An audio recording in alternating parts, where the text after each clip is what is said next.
Secuencia didáctica, parte 4, ¿sí? Errores que debemos evitar para escribir una secuencia didáctica. Mi nombre es Ana Figueroa y vamos a hacer, o voy a presentar este video, y el análisis que voy a hacer es a través de las etapas que ya mencioné en los otros videos anteriores. Vamos a hacer el análisis de algunos ejemplos, ¿no? que he encontrado en la etapa 1. Recuerden que la etapa 1 era la presentación del problema, en donde los alumnos, o la situación, ¿no? Donde los alumnos explicitan sus ideas. Por ejemplo, uno de los errores encontrados es presentar un texto muy largo, ¿no? No está mal presentar una situación o una publicación de diario, pero si el texto es tan largo, se pierden. Los alumnos, al tener mucha información, pierden realmente que sea un verdadero problema, ¿no? Y las preguntas que se dan son muy cerradas, ¿sí? No hay un propósito de indagar las ideas de los alumnos.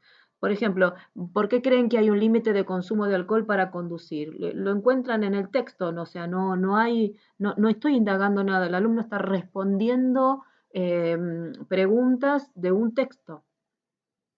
Otro de los ejemplos es no tener relación la situación a indagar, ¿sí? Ser una pregunta tan abierta que no se relaciona con el tema o es las ideas de los alumnos que voy a recoger no me van a ayudar a poder pensar la secuencia. Por ejemplo, si el tema es los seres vivos se relacionan con el medio donde viven, la problemática que se plantea es: ¿podrían ustedes definir la vida? No sé, me parece que es un tema filosófico más que en relación a lo que yo quiero indagar. Otro ejemplo es presentar un video con carácter animista, ¿no? Y no explicitar el objetivo de la actividad. Recordemos que el alumno tiene que saber por qué está haciendo esa actividad.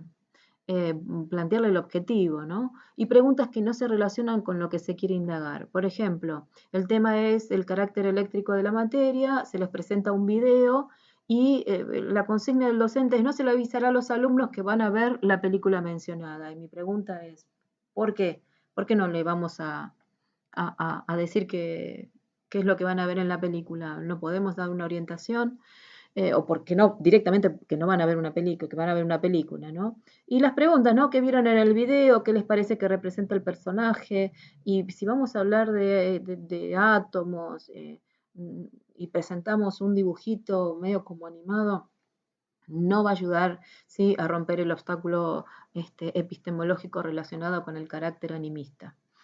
Otro de los ejemplos es presentar imágenes descontextualizadas, ¿sí?, y las preguntas referidas al tema que se van a trabajar. En este caso es reproducción, ¿no? Y se presentan una serie de imágenes, ¿sí? La estrella de mar, el perro, sí, está bien, está hablando de reproducción, pero, o sea, ¿qué relación tienen?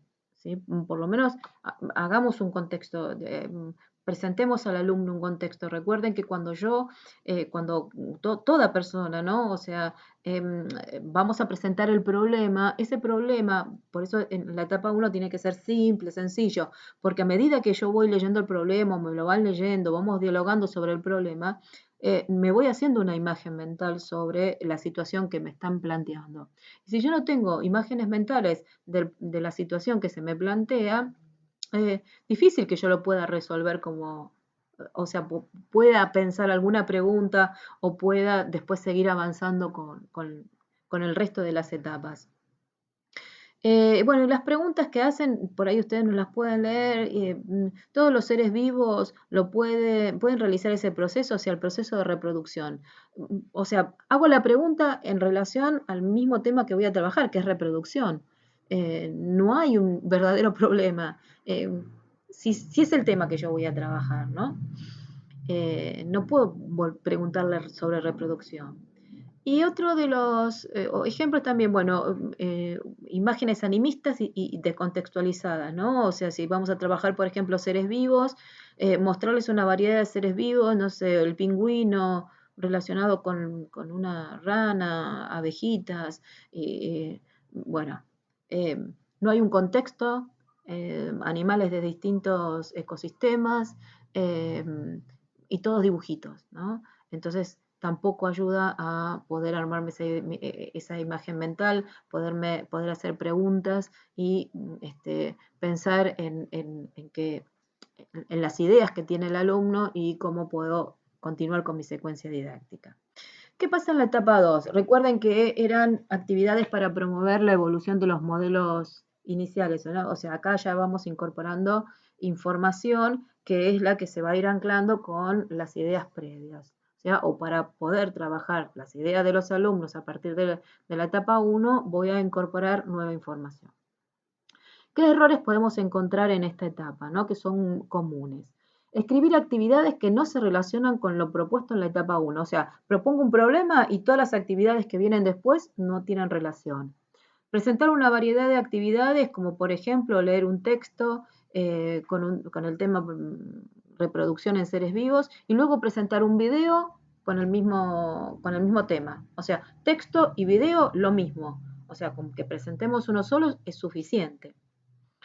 Presentar pocas actividades a realizar que no recorren todos los contenidos necesarios para lograr lo que la etapa 2 solicita, ¿no? Evolución de los modelos iniciales. O sea, presentamos una o dos actividades y no abarca todo el contenido a trabajar. Presentar muchas actividades, de lo contrario, ¿no? O sea, acá presento una actividad tras otra actividad tras otra actividad y ya el alumno pierde el sentido de lo que quiere construir. Otra, podemos hacer un ejemplo, trabajar en el laboratorio, donde podríamos en esta etapa recoger datos para resolver algún problema y no sucede, solo se hace la actividad como algo más, ¿sí? Pensar siempre actividades iguales, por ejemplo, lectura de textos con preguntas, o sea, actividad, no sé, 2, lees el texto, responde preguntas. Actividad 3, mira un video, responde preguntas. Actividad 4, lee el texto, responde preguntas. O sea, no hay una variedad de actividades donde se puedan desplegar distintas situaciones de enseñanza y el alumno pueda desplegar sus habilidades o saber qué habilidades todavía aún no pudo construir, ¿sí? O sea, si no, pierde también el sentido de lo que es la secuencia didáctica, que es darle oportunidades a todos. No diferenciar una actividad de otra, ¿sí? Escribir las actividades 1 y seguimos con la actividad, o sea que en la actividad 1 podemos encontrar que hay más de una actividad, o sea, podemos encontrar que hay búsqueda de información, que podemos tener registro de datos, o sea, desplegar en cada una de esas actividades distintas situaciones de enseñanza, mezclarla, ¿no? Por ejemplo, clasificación también, ¿no? Buscar información, clasificación, y todo responde a distintas habilidades que tiene que el alumno lograr. O que yo pueda observar de mis alumnos. Entonces, si yo no hago esa diferencia, ¿sí? No, voy a encontrar que no es lo mismo, ¿sí? Buscar información que clasificar. Entonces ahí sí tengo que proponer actividad 1, actividad 2, donde se diferencien bien, ¿sí? Esas situaciones de enseñanza y esas habilidades que tiene que lograr el alumno. Escribir actividades que corresponden a etapa 1, o sea, seguir indagando ideas previas o conceptos previos y no buscar información para responder a lo trabajado en la etapa 1. Presentar cada actividad con una pregunta. O sea, cada actividad sea una pregunta y el alumno debe responderla sin pensar en distintas situaciones de enseñanza. Y otro de los errores que he encontrado, se debería en esta etapa, ¿sí? O la 3, en la etapa 3, volver sobre las ideas previas trabajadas. O sea, si no vuelvo a analizar lo que el alumno explicitó en esta etapa, lo tendré que hacer en la actividad 3. A veces trabajamos ideas previas en la etapa 1, el problema lo trabajamos, pero no se resuelve ni en la etapa 2 ni en la etapa 3. Entonces, siempre pregunto, ¿no? ¿Para qué indagamos? ¿Para qué trabajamos esas ideas previas? Etapa 3.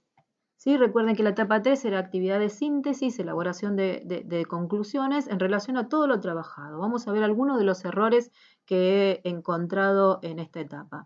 Pensar actividades que no se relacionan con la propuesta en la etapa 2. Por ejemplo, si en la etapa 2 trabajamos búsqueda de información, escritura de textos argumentativos, trabajos experimentales, relación imagen-texto, ¿sí? En esta etapa, en la etapa 3, no puedo pedirle que haga algo diferente de lo que estuvimos haciendo.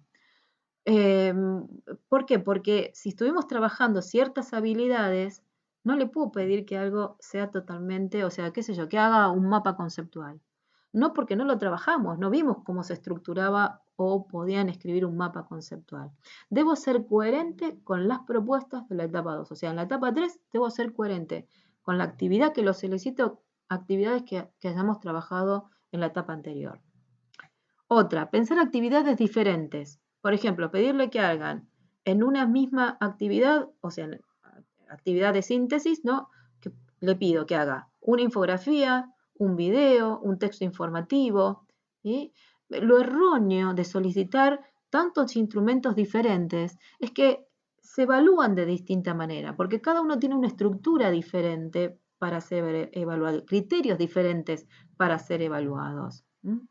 Por ejemplo, aquí en un ejemplo que tomé de una secuencia didáctica, en esta etapa se le pedía, em, dice, para reconocer en los estudiantes los conceptos aprendidos, bueno, lo más importante, les solicitaría realizar una exposición final utilizando las herramientas TIC como, por ejemplo, una presentación PowerPoint, un muro colaborativo, un mapa conceptual, una nube de palabras o un video.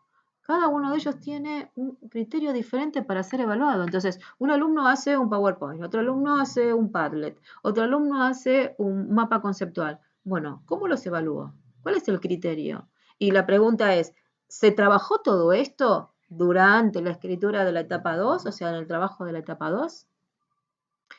Y otro es pensar en actividades en donde el alumno sigue incorporando información. A veces se observa en esta etapa, se le vuelve a pedir al alumno que mire un video, por ejemplo. Y, o sea, sigue incorporando información. Ese video no se utiliza como instrumento de reflexión sobre todo lo trabajado. Es muy difícil encontrar por ahí un video que transite todo lo trabajado y que sea realmente algo como para que el alumno pueda reflexionar en función de todo lo que trabajó. Sí, yo no pondría un video, ¿sí? No pondría un video en esta etapa 3. Sí que el alumno pueda construir un video, pero no pondría un video. Entonces termina siendo más información y ya deja de ser este video, sí, que el alumno tiene que observar como actividad 3 o actividad de síntesis. Y en la etapa 4, que es actividades de transferencia a otros contextos, ¿qué errores se suelen encontrar? ¿Sí? Presentar actividades que respondan a etapa 3 y no a etapa 4, o sea, actividades que, por ejemplo, le pido al alumno que haga un mapa conceptual, ¿sí? Y no está transfiriendo a otras situaciones más complejas, ¿sí? Está transitando los contenidos o los conceptos trabajados en la etapa 2, pero no es transferencia, ¿sí? No es transferir el pensamiento a otra situación, o sea, todo lo trabajado a otra situación. Otro de los problemas es presentar preguntas, donde tampoco hay una transferencia. Por ejemplo, averigüe cuáles son los gases de efecto invernadero, qué tipo de sustancias son algunos de ellos, clasifíquelos, son peligrosos, por qué, existe una solución. ¿Sí? Bueno, sigue haciendo preguntas. Si hacemos estas preguntas estaríamos en etapa 2 donde estamos buscando información. No hay una verdadera transferencia a una situación más compleja. Y otro de los errores es presentar actividades que solo consideren uno de los temas vistos y no abarque la mayoría. O sea que cuando yo les pido o les solicito alguna actividad de esta etapa, tengo que tratar de que abarque todos los temas transitados, no un solo tema. ¿Sí? Si no, no voy a poder ver esa verdadera transferencia. Bueno, estos son solo algunos de los ejemplos. Sé que pueden encontrar muchos más, sé que hay muchos más, ¿sí? Otros ejemplos, pero bueno, esto es más o menos lo que yo recogí, pero como para que reflexionen, ¿no? Cuando escribo una secuencia didáctica, tener en cuenta bien lo que me dice el marco teórico de cada etapa. Como siempre, espero haberlos ayudado, ¿sí? Nos vamos a volver a encontrar en otro video. Si te gustó, deja algún comentario, sugerencia o pedido de algo que necesites. Suscríbete a mi canal. También vas a poder encontrar estos videos en mi página web y algunos guiones, ¿sí? Y desde ya, muchas gracias.